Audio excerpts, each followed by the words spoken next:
Hello and welcome to the Ditto educational series that will provide you with the skills you need to become a Forex trader. Today we will be discussing volume and open interest and how it affects the market. By measuring volume and open interest, we can help to determine strength of trends and reversals. We began to discuss open interest in the lesson we did regarding the COT report. If you have not seen this lesson, I suggest you watch that first. Open interest is an indicator often used by traders to confirm trends and market reversals for both Forex futures and options markets. Open interest, also known as open contracts or open commitments, refers to the total number of outstanding contracts that have not been settled. For each buyer of a futures contract, there must be a seller. From the time the buyer or seller opens the contract until the counterparty closes it, that contract is considered open. Let's now take a look at the more important factors you must know between the relationship of volume and open interest so that you may confirm trends or foresee the reversals.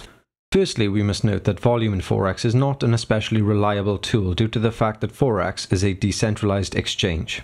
What I mean by this is you are only seeing the volume numbers from the current broker that you are using, and not the figures for the entirety of the market. In order to gain a more clear picture of volume, you would have to source your figures from multiple brokers so that you may gain a greater perspective. Volume in Forex is not completely useless and does occasionally give us clearer indications. When used in conjunction with open interest, volume represents the total number of shares or contracts that have been changed hands in one day's trading session in the commodities or options market. The greater the amount of trading during the market session, the higher the trading volume. Volume simply represents a measure of intensity or pressure behind a price trend. The greater the volume, the more we can expect the existing trend to continue rather than reverse.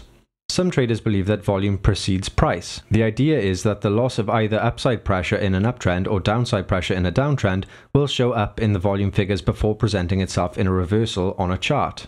It can be said that open interest and volume are sort of the same thing because of the similarities, however there are always exceptions to this rule. This illustration depicts the rules surrounding trend using volume and open interest data. Note that the volume and open interest are always reflecting the same signal whether up or down. Firstly, if we see that price action is increasing in an uptrend and open interest is on the rise, it is interpreted as new money coming into the market. This shows new buyers and is considered bullish. Next, if the price action is rising and the open interest is on the decline, this means sellers are covering their positions and are causing the rally. Money is leaving the marketplace and this is a bearish sign. If prices are in a downtrend and open interest is on the rise, this means that new money is coming into the market. This shows aggressive new short selling. This scenario will likely cause a continuation of a downtrend and is bearish. If the total open interest is declining and prices are declining, the price decline is likely to be caused by the buyers being forced to liquidate their positions. We can view this scenario as a strong position because the downtrend will end once all the sellers have sold their positions. To summarize this information into a short usable formula, we can say this. Increasing open interest in a rising market is bullish.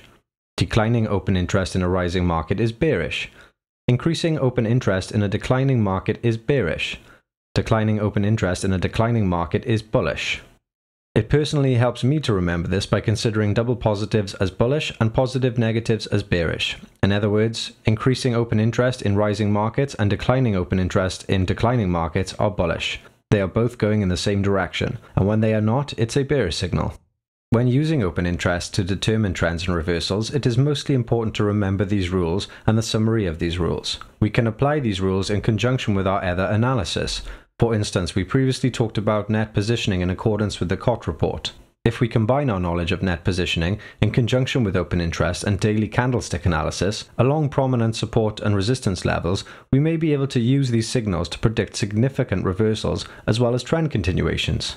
As always, we are looking to build our knowledge of the Forex market in order to develop our strategies surrounding identifying high probability trade setups. I hope you've enjoyed our educational session today, ladies and gentlemen, and now have a greater understanding of open interest.